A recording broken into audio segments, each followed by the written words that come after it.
Two little girls walked into the mountains one summer morning and never came back. But 7 months later, what a drone captured between the trees changed everything.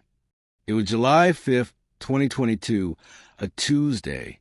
The sun hadn't risen fully yet, but the sky was already turning that pale, silver blue, the kind of sky that holds a secret, the kind of day that feels like it knows something you don't. The Anders family had arrived the night before. A long, quiet drive into the Cascades. Just them, a tank full of gas, and a box of old cassette tapes Aaron had dug out of storage. Michael drove. Aaron sang softly. In the back, 3 daughters, half asleep, leaning on each other. The cabin they arrived at wasn't new. It was an old A-frame in Brushline Valley, Washington, surrounded by miles of silent forest, a place where time moved slower, where GPS blinked out, where even the air felt older. They'd owned it for years. It belonged to Michael's father before he passed. The same porch, same creaky boards, same blue wind chimes that always seemed to move when there was no breeze. That morning, the girls were up first. Ava and Lila, age 9, twins in every way but voice. Ava was louder, braver. Lila was softer, always watching. Harper, their 13-year-old sister, was still asleep on the couch. Aaron was boiling water for oatmeal. Michael was outside, splitting firewood. The twins asked to go walk the trail. They always did that.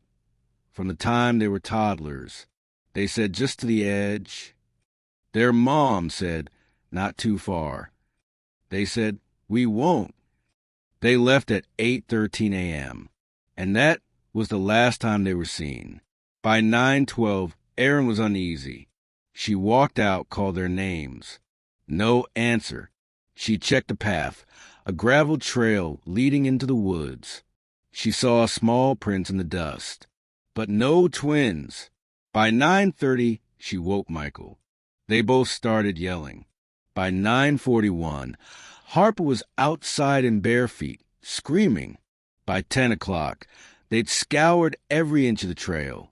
By 10:15, Michael jumped in the car and drove back down the mountain until his phone could find a bar signal. He called 911. 11:12 a.m., July 5th, 2 sheriff's units were dispatched to the cabin. By 1:30 p.m., search teams had arrived. At first, it felt like any other wilderness case. Kids wander off all the time. They're usually found within hours. But something didn't add up. There were no drag marks, no signs of an animal attack, no strange tire prints. Nothing was broken or out of place. The girls hadn't taken any food or water, and they were wearing neon pink jackets, something searchers should have spotted from the air. But from above, the forest was a sea of green and silence. The Anders were questioned, not as suspects, but for any clue. They'd made breakfast. They'd gone outside. It was normal, routine, familiar. Michael's hands trembled when he spoke. Aaron barely whispered. Harper sat alone on the porch, clutching the twin sketchbook. She didn't cry. She just stared at the trees. Day 2. Search dogs picked up a scent trail half a mile east. It led to a ridge and then stopped. No blood. No clothing. Nothing. Drones were launched. Dozens of volunteers combed through 4,000 acres. A single pink shoelace was found in a creek bed, caught on a thorn bush. It matched Lila's sneakers, but it was torn clean as if yanked. By who or what, no one could say. Day 4. A ranger's lookout tower, abandoned since 1996, was searched after a hiker reported hearing music. Inside, dust, cobwebs, and a broken radio. But under a plank of wood, someone found a music box. It was small, wooden, cracked. It played a slow, off-key version of Twinkle, Twinkle, Little Star. It wasn't theirs. It wasn't in the cabin. But Harper swore she'd seen Ava playing with a year ago. Day 6, a journal was discovered in a hollow stump half a mile south of the cabin. No fingerprints, no name, just a dozen pages. Childlike drawings. 2 girls. Trees. A dark shape looming above them. Each page became more disturbing. The final one showed the girls looking up toward a shape with no face, arms stretched out, hair like roots, labeled only Tree Man. Investigators didn't know what to make of it. An old legend? A child's nightmare? Or a warning? 2 weeks in, the story hit national media. The case was now classified as stranger abduction, high risk. The parents were cleared. Locals were questioned. And drones mapped every angle of the mountain range. Still nothing. September 3rd, 2022. Nearly 2 months after the girls vanished, Harper came downstairs holding a letter. No stamp. No envelope. Just a folded piece of paper tucked beneath her bedroom window.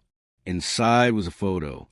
It showed Ava and Lila sitting near a riverbank, but their clothes looked different, older, and behind them stood a man, or something shaped like one. He was blurry, too tall, wearing what looked like a black robe, or bark. His face was obscured, just a pale oval. On the back of the photo, scratched in jagged black ink, was one word: soon. The sheriff's department treated it as evidence. They tested it for fingerprints. Nothing. They traced the paper. Nothing. They questioned Harper for hours, but her story never changed. October. The Anders family was unraveling. Michael stayed awake until dawn. Aaron began whispering to the forest. Harper stopped eating. She became pale, skeletal, but she refused to give up. She bought her own drone, learned how to fly it, began scanning the mountains herself. Every day, even in snow. February 14th, 2023. It was cold, quiet, no wind, just trees. Harper flew the drone out over the ridge, past the trail, past the stream, past the place the music box was found. Then she turned it left just by instinct, and the camera feed froze. In the center of the screen was a clearing, and in the middle of that clearing, something was moving, not walking, shifting, and just before the drone lost signal, Harper saw something. 2 small jackets, one pink, one torn, and what looked like a hand reaching up from the soil. And just before the drone lost signal, Harper saw something. 2 small jackets, one pink, one torn, and what looked like a hand reaching up from the soil. She didn't speak. She didn't blink. The drone feed cut to static. Her breath caught in her chest like a scream she was too afraid to release. Her hands, cold on the controller, moved on instinct. She saved the footage, copied it twice, and uploaded a backup to a cloud folder she had quietly named They Will Believe Me. The file name read 02_14_ She didn't run to her mother, didn't even step inside. Instead, she opened her email, attached the file, and wrote a message to the one person who hadn't given up entirely. Detective Varela. I found them. Come now. Please. February 16th, 2023, 6:44 a.m. Harper stood at the edge of the trail again. This time, she wasn't alone, for vehicles arrived in silence. 2 marked sheriff units, one unmarked, one black SUV with government plates. No sirens, just tires over frost. Detective Leon Varela stepped out first. He wasn't the kind to make promises. But when he saw Harper's face, pale, hollow, tired, he nodded once. That was enough. They launched 2 teams. 1 drone, 1 search unit on foot. Harper walked them to the clearing. The same one no official map had ever noted. The same one the original search had ignored. No one spoke as they approached it. They just stopped and stared. The grass was flattened. The tree canopy open above like a circle drawn by fire. And in the dead center, something pink. They moved closer. It was a jacket. Neon. Mud-stained. Torn at the cuff. 10 feet from it. A second jacket. The same size. Faded. Twisted into a knot around a branch. One of the officers bent to touch it, but stopped. His hand froze midair. Because something was jutting out from the ground beneath the first jacket. Something pale. Thin. Fingers. Not skeletal. Not decomposed. Just wrong. They called in as an active scene. But they knew this wasn't just a crime scene. This was something else. Detective Varela knelt in the dirt, pulled his glove tighter, touched the soil. It was too soft, like it had been dug and filled again. He brushed gently, then more. Then he hit something hard. Wood, not a coffin. Boards, rough-hewn, old, nailed shut. He stood and ordered everyone back. "We dig," he said. "Now." The boards broke open easily, and beneath them was a hole, not natural, a tunnel, crawling space, about 2 feet tall, just under 3 feet wide. It sloped downward, veering under the forest floor like a wormhole. There was a smell, wet iron, mold, something else, like burned oil.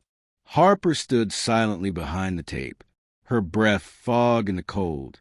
She said only one thing. They didn't fall. Someone made this for them. 2:16 p.m. tunnel entry. Officers in hazmat suits went in first. Body cams. Oxygen sensors. Lights. The tunnel ran for 42 feet, then turned sharply to the right. At the end, a small chamber. Round. Dirt walls reinforced with old logs. Too symmetrical to be accidental. Carvings all over. Symbols. Repeated. A circle with 3 lines. Upside-down trees. Names scratched deep into the bark. They found a pile of small objects. A plastic bead bracelet. A pink shoelace. A flashlight with no batteries. And one thing that stopped everyone cold. A cassette recorder. On it, a handwritten label in red crayon. Lila, day 4. They played it. A child's voice. Trembling, but calm. I think it's still above us. Ava sleeps more now. I count the seconds to make the day go faster. I don't remember what my hands look like anymore. A pause. Then whispering, but not from the child. From somewhere behind her. Then, he comes at night. But we don't hear footsteps. Just creaking, like a tree turning. And silence. No click. No rewind. Just static until the tape ran out. The FBI was notified within the hour. Varela requested full jurisdictional control over the Anders site. The forest was marked with orange ribbons and motion sensors. And Harper? She didn't go home. She stayed. That night, she walked to the edge of the trail and tied 2 more pink ribbons to a branch. She didn't cry. She just whispered, "Day 4, then 5. You waited. I'll wait too." February 17th, 2023, the second hole. Reviewing her drone footage again, Harper noticed something odd. A shape in the upper right corner of the frame. Something off about the tree lean. She paused the footage, zoomed in, and there it was. A second opening, hidden by brush and branches. Smaller, but darker, deeper.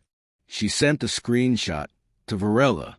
They returned to the site that night with shovels and ground-penetrating radar. What they found was a vertical shaft, lined with bark, reinforced with tree roots that had been shaved and sharpened to form a sort of spiral wall. A rope hung down the center. Old, blue, still sturdy. They lowered a light. It vanished into black. Then came the cold, real cold, like the temperature dropped 20 degrees the second the shaft was open. One agent said later, "It wasn't like cold air coming out. It was like the warmth got pulled in." They descended, ropes, masks, full gear, 40 feet down. The tunnel curved into a larger space. This chamber was different, bigger, carved more precisely, as if it had been built by someone who'd done it before. On the walls, more drawings, hundreds of them, girls, holding hands, trees, a man with arms too long, a spiral staircase going nowhere. In one corner was a crude pile of animal bones, stacked, not scattered, like they were arranged. But that wasn't the part that silenced the room. It was a wall farthest from the entrance. There, carved into stone, was a date, 07/07/1994. And beneath it, two names, Ava, Leah, the Benson twins, two sisters who had vanished from the same region nearly 30 years before. Their case had gone cold within weeks. No remains, no clues. Until now, the match was exact. 9 years old, identical twins, lost near Brushline Ridge, same week of July. All this time they'd been missing, but not gone. Harper traced the names with her gloved fingers. She didn't speak. She didn't have to. She knew now her sisters weren't the first, and they wouldn't be the last. Back at the sheriff's office, Varela pulled the Benson case file from archives. At the very bottom was a handwritten note in red ink. They vanish in pairs. But if the third is left behind, the gate remains open. And beneath that, a drawing, the same circle. 3 lines slashed through it. February 18th, 2023. Final object recovered. Inside the second tunnel, they found one more artifact, a metal tin. Inside, 2 pink barrettes, a charm shaped like a star, and a folded page, damp but legible, written in a child's hand. He's made of trees.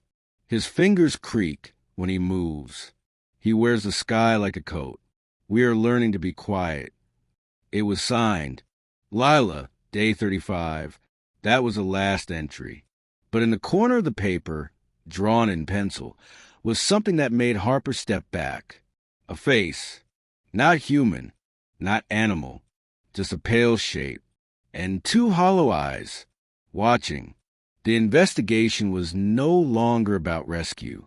It was about understanding what had been living beneath those trees, for how long, and why it always waited for twins. The investigation was no longer about rescue. It was about understanding what had been living beneath those trees, for how long, and why it always waited for twins. The FBI sealed the tunnels that night. No media, no press, no leaks. They didn't want public panic. What they had found in that mountain couldn't be explained in a courtroom or a report. Symbols that matched cold cases across 3 states. Tunnels that seemed to predate the cabins built above them. And 2 childlike voices caught on analog tape, describing something that didn't exist in the world of reason. The files were labeled. Anders case ongoing. Classification, atypical behavioral abduction. Caution, psychological contagion risk, internal use only. No one talked about that last label, but they all felt it. February 20th, 11:03 p.m. Harper couldn't sleep. She lay on her side in the cabin bed, where Lila used to dream aloud. She stared at the ceiling. There were small dots on the wooden planks, sap spots, but in the dark, they looked like eyes. She counted 23 before blinking. Then something rustled outside. At first, she thought it was wind. Then she realized there was no wind. Not even the trees moved. She stepped to the window, looked out. Nothing, only the trees. But when she turned to go back to bed, she saw it. On the porch, on the floorboards, a small envelope, plain white, no name, just placed. She opened it with trembling fingers. Inside, a cassette tape. No label. Just a faint red fingerprint on one side. And a note. 3 words. Written in childlike block letters. Don't forget us. She ran the tape on her old player. Same one they'd used for ghost stories when they were little. She pressed play. Static. Then footsteps. Not fast, slow. Measured. Then a whisper. Not one voice. 2. Layered. One of them was Lila. The other wasn't Ava. It was deeper. Broken. Like wind trapped in a throat. Then came words. Lila, day 41. We're not underground anymore. He brought us up into the trees. The other voice. They opened their mouths, and now he knows your name. Then silence. And something else. A sound Harper would never forget. A wooden creak. Like a giant tree leaning slowly in a wind that wasn't blowing. She sent the tape to Varela within minutes. He called her at 2:17 a.m. Don't open your door unless you see me. Not anyone else. Me. February 21st. Federal Briefing Room, Stevenson. Varela sat before a board of agents, forensics experts, and behavioral analysts. He laid out the facts. 9 months. 2 girls. Disappearance without a trace. Unusual seismic readings near the tunnels, like something heavy moved beneath the earth. Drawings matching 1968, 1987, 1994 disappearances. All twins, all female, all around the same region. And now, audio tapes. Voices still alive after weeks underground, describing movement through the trees. And something called he, or sometimes the man in the sky coat. The room was silent. Then an older agent at the end of the table cleared her throat. Sir, what exactly do you believe is happening in those woods? Varela didn't blink. He didn't call it folklore. He didn't say urban legend. He just said, I think it's been here longer than we have. And I think it only comes when we forget to look. They assigned Agent Tasha Reeve, a profiler with a background in cult cases and symbolic language. Her job was to decode the drawings found in the second chamber. After 2 days, she compiled a report, handwritten, titled Map of the Ritual Forest. She noted that the trees near the clearing had carvings that weren't random. They were coordinates, markers, a circular path that led from one ridge to another, forming a loop 11.3 miles long. And at the exact center of that loop was a third location, a section of forest no one had searched yet, a glade marked only on topographic maps from the 1940s. Back then, it had a name, Whistler's Hollow. February 24th, 6:12 a.m., the team enters Whistler's Hollow. Thick fog, no birdsong, no insects, just stillness, like the forest was holding its breath. Harper walked ahead of the group. She didn't wait for permission. She wasn't part of the FBI. But everyone followed her, as if she knew where she was going. They crossed a ridge, then a gully, then came to a ring of trees, all growing outward, away from a central stump. There, in the soil, the trapdoor, smaller than the others. Metal, stamped with something in rust. Unit 3. Foundling. They opened it. Stairs. Descending. February 24th, 7:32 a.m. Below the hollow. The air inside was wet, not just humid. Wet, like breathing inside a mouth. The walls were concrete, painted with words. One repeated phrase. He only wants the mirror. No one knew what it meant. The corridor turned. And then they reached a chamber unlike the others. Larger. Constructed. Not carved by hand. This one had structure. Old filing cabinets. A rusted bed frame. Scraps of paper on the floor. And on the far wall, a mirror, tall, cracked, covered in fingerprints. But not just handprints, face prints, dozens of them, as if people had pressed their faces to it again and again, try to remember what they looked like. One of the agents stepped closer, touched the glass. He flinched, pulled back his hand. I heard something, he said. No one else did. Then they found the journal. Inside a dented filing cabinet. A leather notebook, water-stained, wrapped in wire. They cut it open. The The cover read, Field Notes, Dr. Ellis Grady, 1969 to 1972. The entries were short, mostly madness. Descriptions of twins brought in for testing. Memory experiments. Something called lucid boundary regression. And then sketches of the same circle with 3 lines and a phrase written in all caps on page 23. The gate opens when a mirror cracks. The echoes return. Only twins remember. They took everything back to the cabin for analysis. Harper didn't go with them. She stayed. And just after sunset, she returned to the second tunnel alone. She brought nothing, not even a flashlight, only the tape labeled Day 41. She crawled back down, crawled into the place her sisters had once been, and she waited. The next morning, she was found on the surface, face pale, eyes red. She said she had dreamt, but not sleep. She said she heard Lila whisper to her through the walls, and that she wrote something while she was under.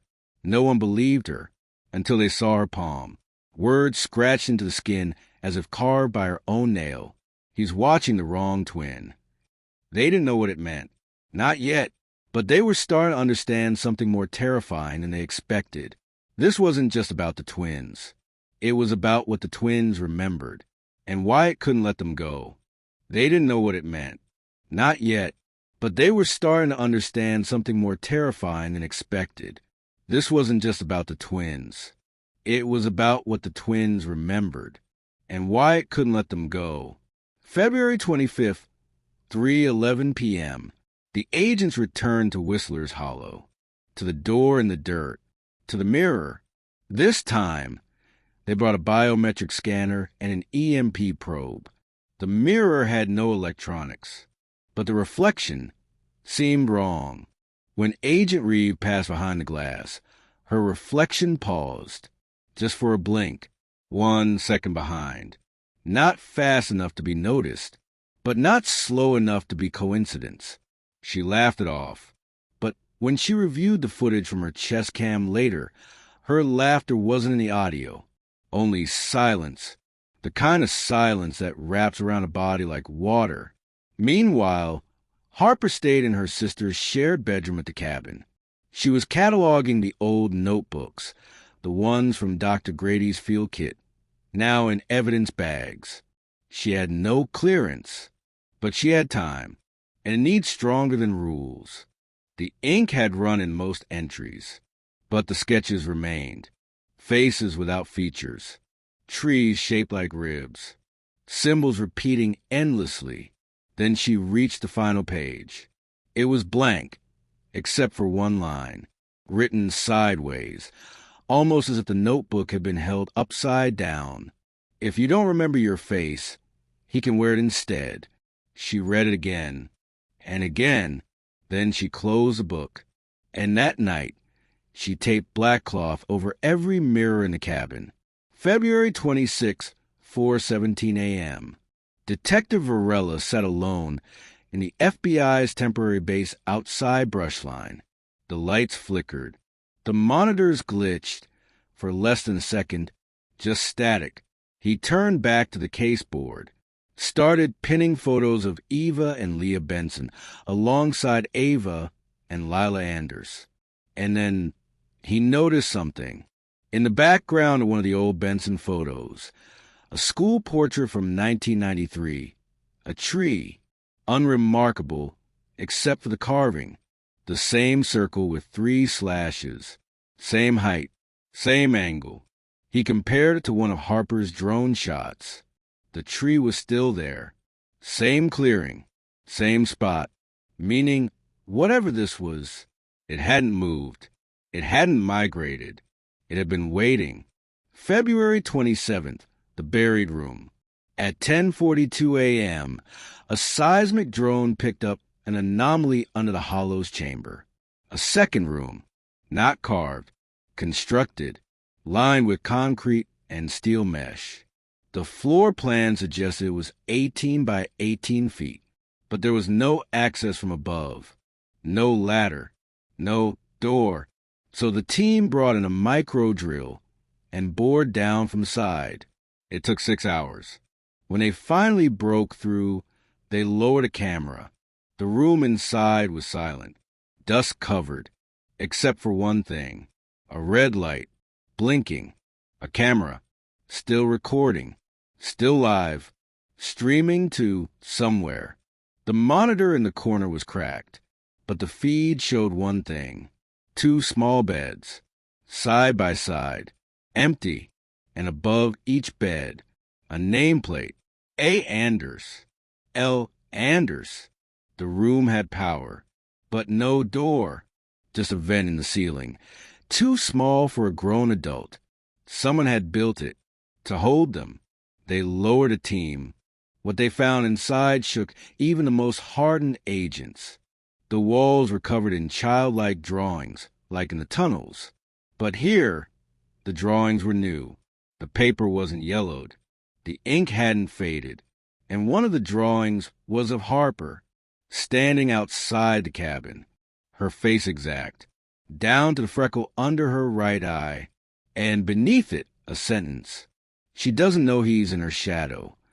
The agents installed a signal jammer. They unplugged the red camera, took the hard drive, but one agent, Jonah Marks, pocketed a small flash drive he found under one of the beds. He didn't log it, didn't tell anyone. That night, in his hotel room, he plugged it into his laptop. There was one video file. No name, just time-stamped. 02_15_23_03:23 a.m. He hit play. It was silent for 6 seconds. Then the image flickered. A hallway. Dim, pale wallpaper. Then movement. A girl, barefoot, blonde, in a torn pink jacket, walking toward the camera. She stared into the lens, didn't speak, then whispered. "He learned how to copy us." The screen went black. Agent Marks shut his laptop, wiped the drive, flushed it down the toilet, then booked a flight out of Washington. He never returned to the case. February 28th, the 3rd tunnel. Harper received a voicemail that morning. It was from a number with no caller ID. The message was 4 seconds long. Only a child's voice saying, "You forgot where we used to hide." Then static, then silence. But Harper knew the voice. It was Ava. She returned to a tree stump they'd used as a fort when they were kids. She dug with her hands. 2 inches beneath the soil, a box. Inside, 2 glass marbles, a candy wrapper, a walkie-talkie, still functional. She pressed a button. "Ava." "Nothing." "Lila." Then crackling. "He doesn't know I left." She ran to Varela, told him what happened. At first, he doubted her. Then she handed him the walkie. It was still transmitting. A faint breathing sound. Then words. They built the forest around him. He never sleeps. He only waits. Then a long creaking noise. Then the signal died. They traced the last known transmission coordinates. The site was 2.7 miles northwest of the 2nd chamber. And when they arrived, they found it, the 3rd tunnel. Narrower, darker, covered with moss. Inside the entrance was a mirror, but not glass. Water. A pool, no more than a foot deep. Reflective. Still. But when Agent Reeve leaned over it, her reflection blinked. And she didn't. No one entered that tunnel that day. The lead agent ordered it sealed until further assessment. But Harper? She didn't wait. That night, she returned alone and slipped beneath the trees into the dark. March 1st, 6:03 a.m. The sun rose. Varela received a text from Harper's number. One word, "Remember." Attached was a photo of a notebook, a page torn from one of Lila's journals. It read, "If you copy their names too many times, they forget how to leave, and then the forest remembers for them." Beneath that, a sketch of a tall figure, arms like branches, no face, wearing a coat made of stars. The message cut off mid-image. The phone was never turned on again. But Varela would later say, "That was the moment I knew. This wasn't just about two missing girls. It was about an echo trapped in the woods, calling for someone who used to be whole before they were born in pieces. And somewhere, deep beneath the earth, something blinked. Not eyes, just silence, shifting, waiting. Harper didn't tell anyone. She just stepped into the trees, into the third tunnel, the one no one else would touch, the one with the mirror made of water. The sun had not yet risen. The air was cold, but the tunnel was warm, unnaturally warm, like the breath of something living. Her flashlight flickered. She didn't stop. The soil beneath her boots was soft, damp. It held no roots, no pebbles, just silence. She passed the water mirror, and for a moment, her own reflection didn't follow. It just stood there, motionless, even as Harper moved on. She didn't look back. The tunnel was narrower than the others, but it breathed. She could feel it. The air was pulsing, not like wind, but like lungs. A rhythm. Inhale, exhale, and somewhere in the distance, a soft, rhythmic creaking. Not wood, not metal, something between. She whispered her sister's names. Ava, Lila. No reply, but the air grew warmer. After 47 steps, she reached a chamber. Round, low-ceilinged, earthen, and in the center, a circle of mirrors. Not full-length, not modern, old shards, framed in rotting wood, cracked, clouded. Each mirror showed something different, not just a reflection. One showed her as a child, another older, one asleep, another crying in a room she didn't remember ever being in, and then one that didn't show her at all. It showed her sisters, sitting, still, eyes open, but looking past a mirror, like they were staring at something behind her. Harper turned around. There was nothing, but she felt it. March 1st, 7:12 a.m., back at the temporary base, Agent Reeve found something in the Benson file, a note written by one of the original searchers in 1994. I heard laughter, just ahead. When I followed it, I found 2 pairs of shoes side by side by the riverbed, but the footprints didn't lead away. They just stopped. She cross-referenced it with the Anders site photos. Identical. 2 jackets, side by side. No exit trail, only disappearance. Like the girls had simply been lifted or erased. Varela was reviewing Harper's last message when a second text came in. No number, just a word. Wake. Attached, a single image. A tree. Old. Hollow. Its bark peeled open like ribs. Inside, something faint. Carved. She's almost here. March 1st, 8:46 a.m. Harper moved deeper. She followed the warm breath of the earth, past the mirrors, past the narrow turns, until she entered a room shaped like a question mark. The walls here were lined with photographs, all of them twins, all of them girls, some modern, some faded black and white. One image labeled, Boston 1912. Another, Shiloh Pass, 1959. Dozens of pairs, all with the same expression. A smile that didn't reach the eyes, as if they'd been told to smile but didn't remember why. At the center of the room, a single chair, child-sized, facing a wall with no photo, just a window, or what looked like one. But there was no glass, only shadow, moving like water behind cloth. And as Harper approached, she heard it again, a creaking, like limbs moving. Then a voice, low, scraped, like roots dragging across bone. You came back as one. They left as 2, The forest must balance. She didn't run. March 2nd, 1:11 p.m. At the Hollow, the FBI unearthed a second chamber behind the foundling door. Inside, a desk, a reel-to-reel recorder, a lockbox, and a wall covered in names. All twins, many missing, some never reported, and one name circled in red. Reeve. Agent Reeve stared at it, speechless. That was her mother's name. Her mother, who had never told her about a twin. She called her mother, demanded answers. After a long silence, her mother said, "Her name was Beth. She died when we were 4. A fever. I thought." Then silence. Then, "Why are you asking me now?"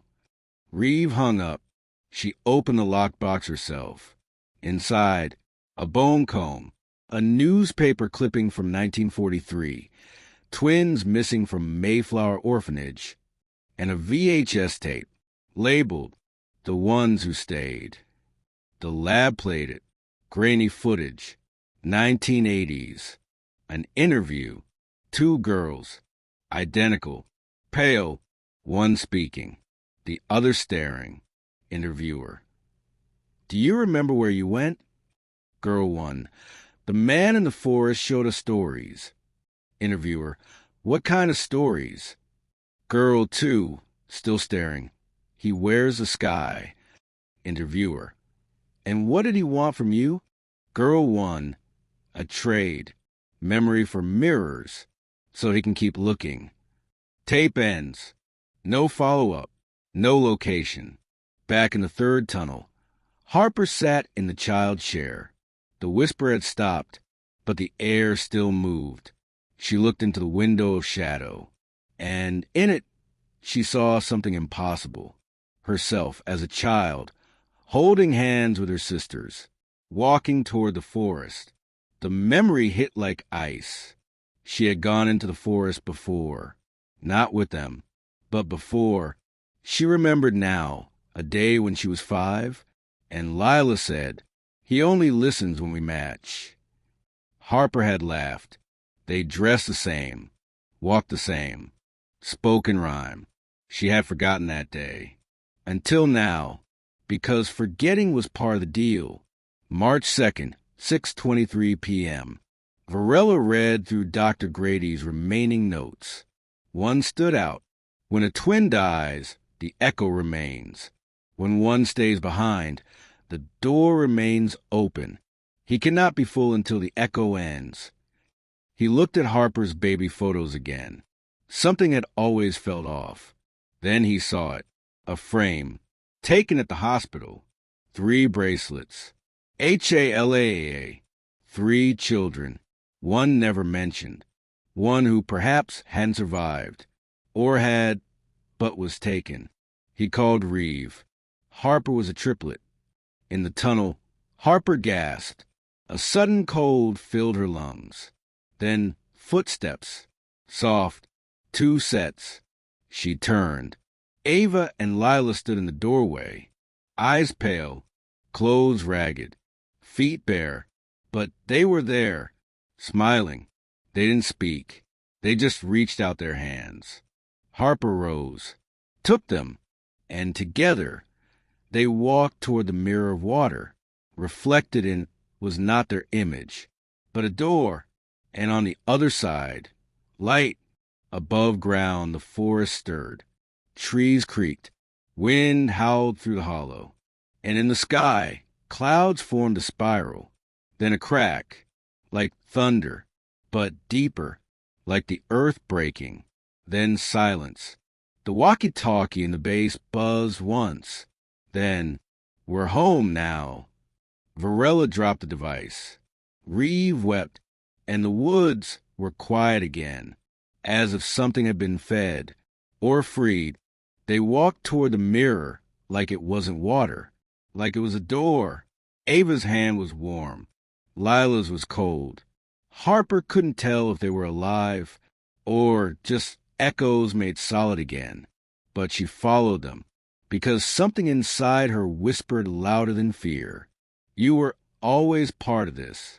You were never meant to be alone. The water rose without ripples. They stepped through, and it didn't feel like wetness.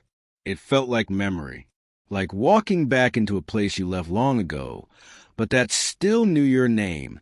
On the other side, there was light, but not sunlight, a bluish glow that pulsed like breath. And something else, a shape, tall, looming, made of branches and mist and skies stitched into cloth. It didn't move, but Harper could feel it thinking, watching, judging, and then a voice, but not spoken. It came from behind her ears, from inside her spine. You were 3, now you are 1. That is not balance. Harper shook her head. She didn't know what it meant, but Ava and Lila turned to her, and for the first time, Harper noticed something behind their eyes. Hollow, not empty, not soulless, but full of something borrowed, something that wasn't meant to stay. Lila stepped forward. She placed her hand on Harper's chest and whispered, "One of us never left." March 3rd, 7:02 a.m., back at the FBI base, Agent Reed reviewed old hospital records from the Anders birth. There it was, a 3rd name, 3rd tag, 3rd bracelet. Baby S, stillborn. No cause listed. But on the back of the chart, scrawled in faded ink, heartbeat resumed, 3:17 a.m., an old logical explanation. No follow-up, just a quiet redaction. And the name, Harper Shea Anders. Varela stared at the photo from the hospital, then back to the new entries found in Dr. Grady's final notes. When the 3rd returns, the loop is complete. She will either feed the forest or free it. Inside the rail beyond the mirror, Harper felt time folding, memories that weren't hers, but were buried in her skin. She saw herself in a crib, watching her sister sleep. Saw a hand reach into the bassinet, not to lift, but to mark. A single black line drawn across her ankle, and a whisper, "You are the key." Then the branches moved. The figure, the man in the sky coat, raised one arm. The stars on his cloak blinked, and a spiral of wind circled Harper. Lila stepped into it, vanished. Ava followed, gone, and Harper remained, alone, again. Then a cracking sound from above. Not thunder, not wood, glass. The mirror was breaking, but not from the outside. From within. March 3rd, 9:16 a.m. Reeve and Varela arrived at the 3rd tunnel, but the entrance was gone, collapsed, filled with mud and root. They sent in a seismic probe. No signal. The tunnels were sealed. Gone. But then Reeve's radio crackled.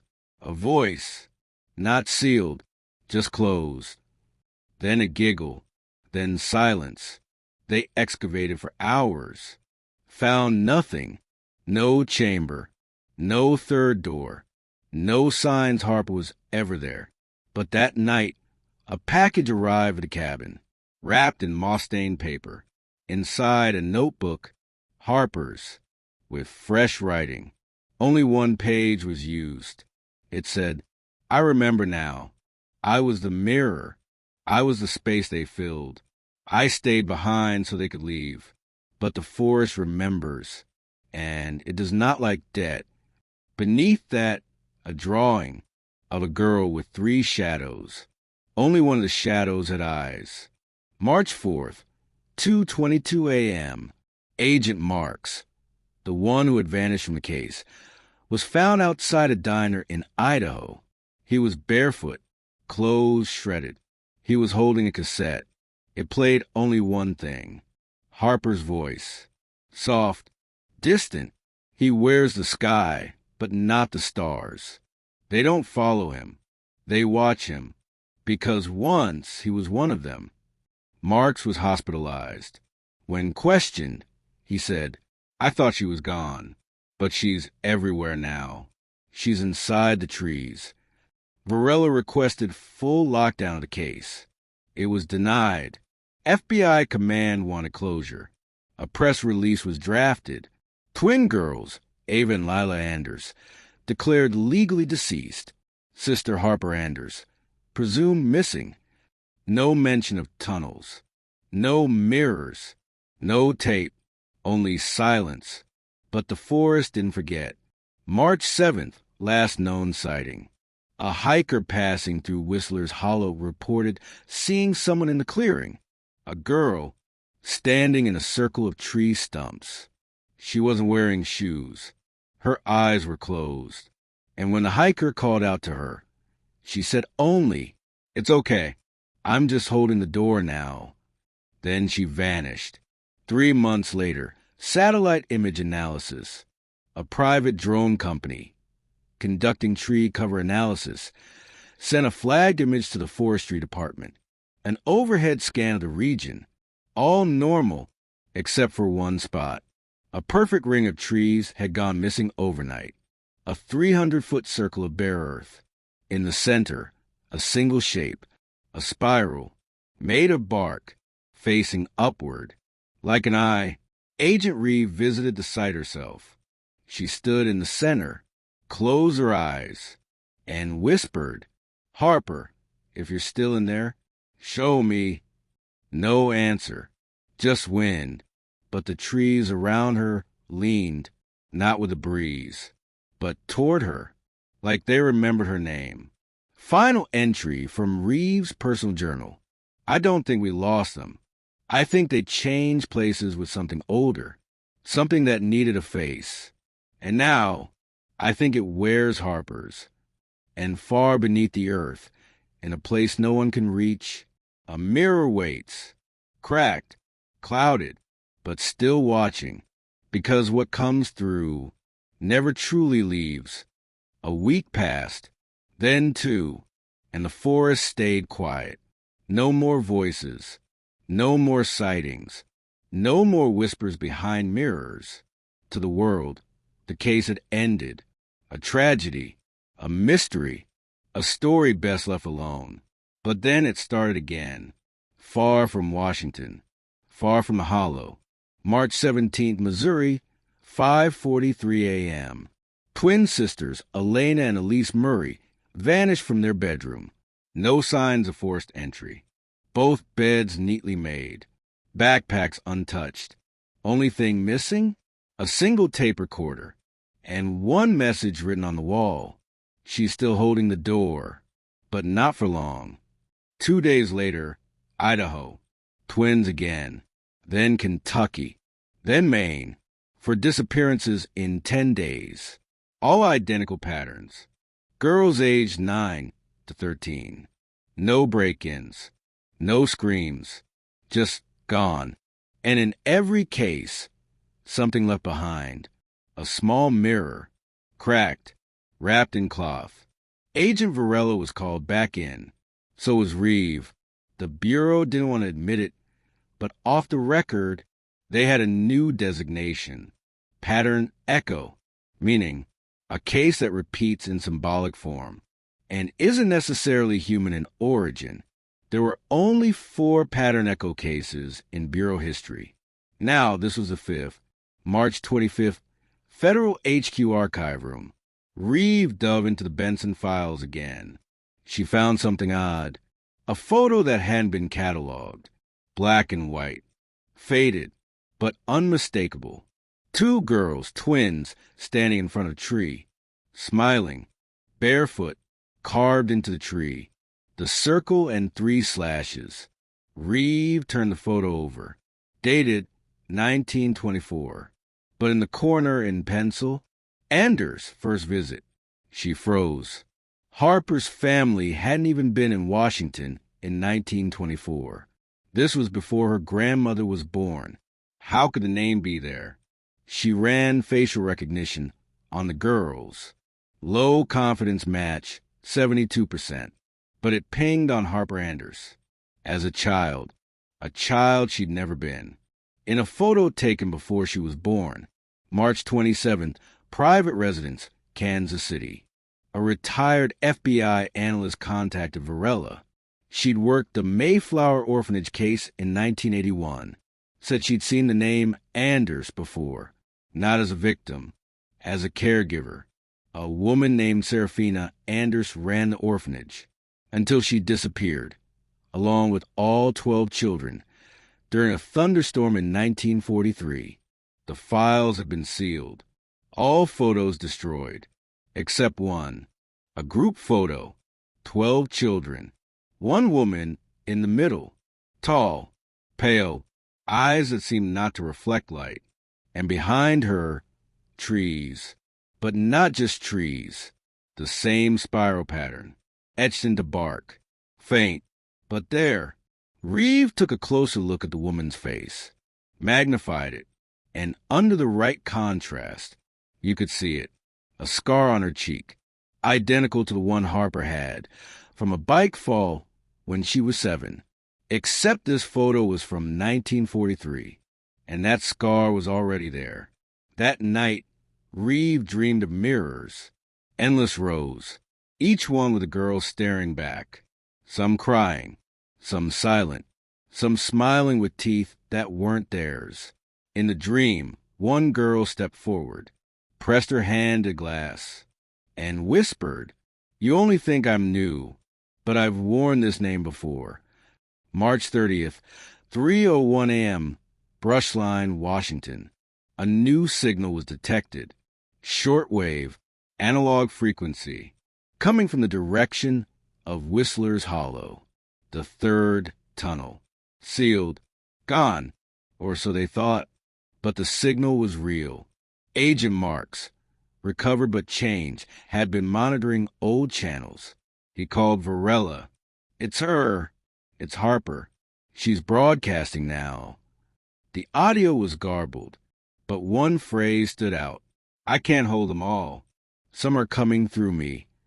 That same night, a young boy in Oregon was found in the middle of a field, alone, no memory of how he got there. He spoke only one sentence. "She wears mirrors now, and they walk inside her." The boy had no twin, but medical scans revealed something else. A malformed fetus, undeveloped, fused into a spine.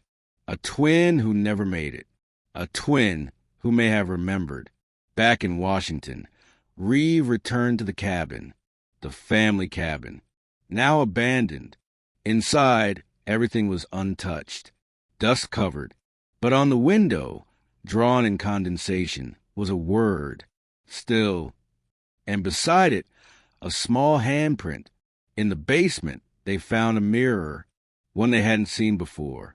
Small, oval, carved with the initials HSA, Harper Shea Anders. The glass was cloudy, as if fog from inside. But when Reeve leaned close, she saw something behind her own reflection. Another face, faint, smiling. Harper, whispering. Some doors don't close. They just change what they let in. That was the moment Reeve knew. This wasn't about Ava and Lila anymore. It wasn't even about Harper. It was about the space between twin and twin, memory and dream, real and reflection. And whatever lived in that space had learned how to walk. The FBI issued internal protocols. Agents were warned, do not engage with visual phenomena involving unregistered twins. Do not investigate unexplained disappearances near known pattern zones without supervision. Whistler's Hollow was declared a no-access site, but by then it was too late. The pattern had already spread. A month later, in North Dakota, a set of twins disappeared after leaving school. Their mother found a drawing in their bedroom, a spiral made of eyes, and beneath it, she holds a forest in her mouth now. And she's learning to speak. April 30th, 11:11 p.m. Varela returned to the site one final time. The trees were dead now, blackened, as if burned from the inside. No birds, no wind, only a hum, not mechanical, not natural. It vibrated in the bones. He dropped to his knees, placed his hand on the earth, and whispered, "If you're still in there, Harper, show me something real." The hum stopped, and the soil beneath his palm pulsed once. A heartbeat. He left the bureau the next morning. No resignation. Just gone. His apartment untouched. The only thing missing? Every mirror. Smashed. Covered. Gone.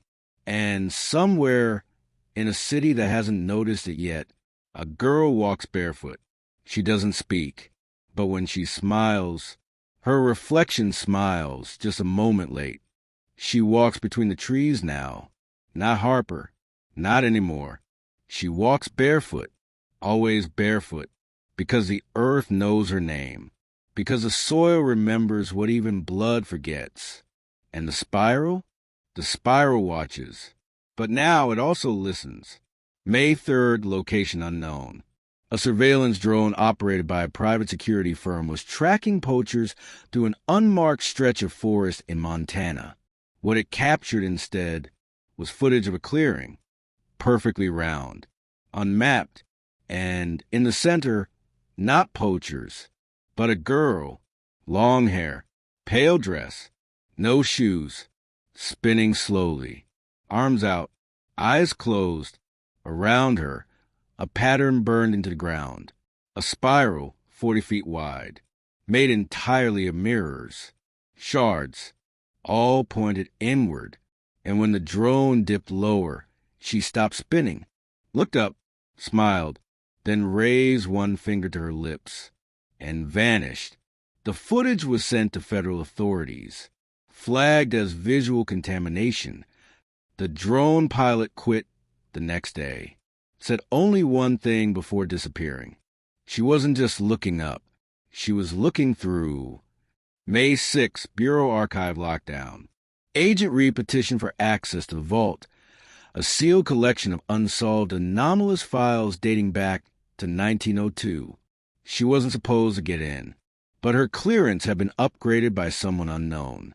Inside, she found case file S.043, the spiral memory, documented first in 1871 by a team of cartographers mapping Yellowstone. They'd found a forested hollow with no wildlife, no wind, and one strange feature. Every tree grew in a spiral. One ranger carved an X into a tree. When he returned the next day, the mark had shifted 3 inches to the right, and behind him, his reflection in a nearby stream didn't blink when he did. That ranger died in his sleep 2 nights later. His twin brother disappeared without a trace. Reeve traced the spiral's appearance through history. 1871, Yellowstone. 1924, Mayflower Orphanage. 1943, Kansas floodplain. 1960, missing twins, Blue Ridge Mountains. 1989, Oregon coast. 2005, Black Ridge tunnels collapse. Every event, same symbols, same pattern. Twins, mirrors, and a girl who doesn't belong to time. Each time she appeared under a different name. Each time she looked like Harper, but older, or younger, or changed, but always with that scar on her cheek. Reeves' notes began to shift from dates and maps to theories. What if Harper didn't become something new?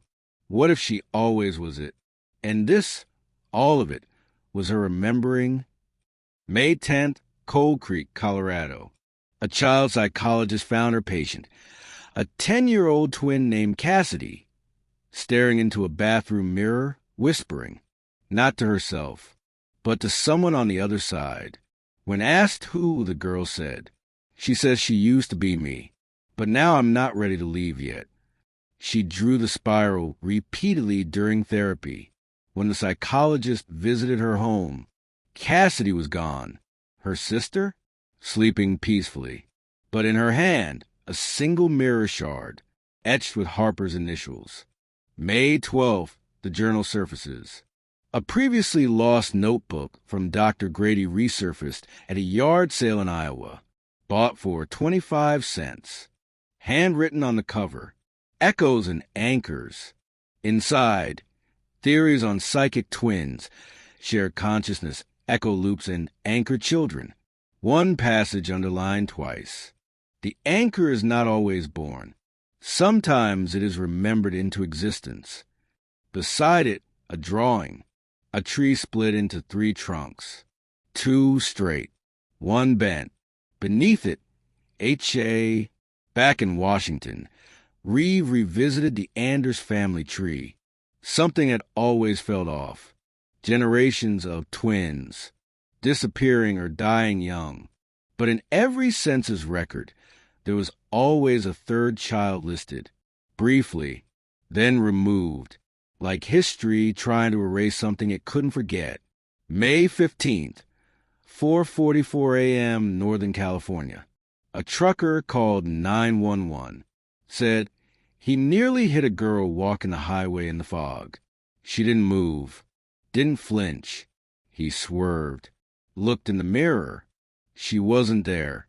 But later, when police reviewed dashcam footage, there she was, walking.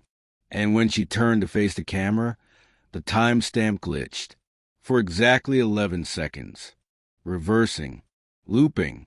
And the girl, she smiled, not at the truck, at the camera, like she knew it was watching. May 17th, Agent Varela, missing. Last seen boarding a train to Utah. He was carrying one item, a printed version of Harper's last note. He told the conductor, "I think she's trying to come back through me now." When the train arrived, his seat was empty. No signs of exit. Just a spiral drawn in condensation on the window. Reeve found herself waking in strange places. One morning, she stood barefoot in her hallway, holding a mirror, not her own, from Harper's cabin, and on it a new crack, not from impact, from pressure inside. She stopped sleeping after that. The Bureau officially closed the case on May 20th, declared unsolvable, archived, forgotten. But on May 23rd, the whispers returned. To those who had heard them once before, to those with siblings, to those who had once stared too long into their own eyes and thought, "There's something else in there with me." One by one, people across the country began reporting dreams of a forest, of a girl, of mirrors buried beneath the leaves, and always a voice, soft, familiar, sad, saying, "I didn't mean to stay, but someone had to." And the spiral, it was showing up again, in schools, on fogged-up windows, in the frost of car windshields, burned into bark, etched into glass, each one slightly different, like it was learning, like it was testing new shapes. Reeve made one final recording, a voice memo never sent. "I've stopped trying to trace Harper, because she was never moving forward. She was unfolding.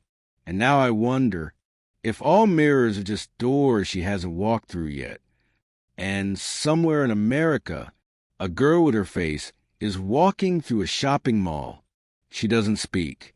She doesn't blink at the same time as a reflection. But if you catch her at the right moment, you'll see something behind her eyes. A spiral, turning, slow, patient. The spiral doesn't end. It only goes in deep enough that you mistake it for silence. But silence is where it speaks the loudest. It's been 1 year since Ava and Lila Anders vanished into Whistler's Hollow, since Harper disappeared in pursuit, since the drone captured 2 jackets in the snow, and a hand reaching from the earth. The story went quiet after that. Authorities issued statements. Families held vigils. Investigators changed cases. But those who were closest, they didn't forget, because the spiral kept turning. And in its turning, it remembered. June 2023, Northern Oregon. A park ranger found an old book wedged between two stones near an unmarked trail. Leather-bound, water-damaged. Inside, a diary. Each page written in different handwriting, different decades, different names, but one repeated over and over. Harper. She walked with me through the dream forest. She showed me where the mirrors grow. She told me I could stay, but if I stayed, someone else had to go. At the back, a page added recently. They don't always come in pairs. Sometimes they come in threes. Sometimes one survives because they forget what they are. Underneath it, a drawing, a spiral, not made of lines, but names. Hundreds, looping inward. The final name? You. June 12th, private residence, Montana. A woman named Beth Carter reported that her daughter, 9-year-old Maya, began waking up at exactly 3:17 a.m. every morning, screaming. She would speak in whispers for the rest of the day, never remembering the dreams. One morning, Beth found Maya kneeling in front of the mirror, not speaking, just watching. Beth called to her. Maya turned and said, "I'm just keeping her company." The next day, Maya was gone. Mirror cracked. Bedroom door still locked from the inside. Only trace left behind? A note in Maya's handwriting. "I'll come back when the door stops echoing." June 18th, Agent Reeves' resignation letter. Reeve finally left the bureau. Her letter was short. Some things don't want to be solved. They want to be remembered. And if they're remembered, they keep their shape. That same week, she visited the hollow one last time. Now fenced, restricted, overgrown. But the third tunnel had reopened itself. Quietly, as if waiting, she stood at its mouth. Not afraid. Not anymore. She placed a mirror at the entrance. It cracked the moment she stepped back. And from deep within, something whispered, "Thank you." July 1st. Anonymous submission to Paranormal Podcast. A caller named Sarah left a voicemail. "I used to be someone else. I remember now. Every time someone forgets me, I become something new. But the girl with the scar, she holds a shape. She keeps the spiral from folding. If she ever leaves for good, there won't be a way back. There won't be any more exits. Just more mirrors. More disappearances followed. Always twins. Always quiet. But there were exceptions. Sometimes the child who vanished wasn't a twin at all, just a sibling, or a child who used to talk to the mirror more than people. And sometimes they came back, changed, not evil, not broken, just slightly out of step, like a tune half remembered, or a dream that never quite ends. August, the spiral emerges again. In Kansas, dozens of reports of strange tree formations in suburban backyards. Trees bent into curved shapes, roots twisting inward. Botanists baffled. Locals say they dream of a girl under the trees, humming lullabies they don't recognize. One old woman claimed she saw her in daylight, said she wore a coat made of fog, and she asked me if I remembered her. At 2:22 a.m. that night, her mirror exploded. She was unharmed. But her granddaughter woke up screaming. It's not her face anymore. The Bureau never reopened the Anders case, but Reeve kept collecting, quietly, building a private map of spiral sightings across the country. Everywhere she went, she carried a notebook, not to take notes, but because she started finding messages in it, written in her own handwriting, that she didn't remember writing. One read, "She's not trying to leave the forest. She is the forest, and when we walk too far in, we are walking into her memory." September, the girl appears again. Surveillance footage from a church in Kentucky caught a barefoot girl slipping through the frame at 3:17 a.m. She moved like static, like something trying to walk the right way through the wrong time. But when the footage was slowed down, she looked into the camera, raised her hand, and behind her, for just one frame, 1,000 mirrors, each one showing something different. Different children, different forests, different truths, but in all of them, her, Harper, or what was left of her. Final entry, October. Reeve left her cabin key under a rock outside Whistler's Hollow. Wrote one last note in her journal. She gave up everything to keep the door open, just wide enough to let the missing come home. Not all of them want to return, but now they have a choice, because Harper is still holding it, and somehow she still remembers us. And if you walk deep enough into the woods, past the place where sound ends, and breath turns cold, and mirrors hang from branches like fruit, you might find her, you might see her, you might even hear her say your name. But if you do, whatever you do, don't answer back, because it's not really you she's calling for. It's the part of you that forgot you were never meant to stay. If the story stayed with you, subscribe. Tell me where in the world you're watching from and what time the truth found you. Now, close your eyes, but not all the way. Some mirrors open when we blink, and some never close again.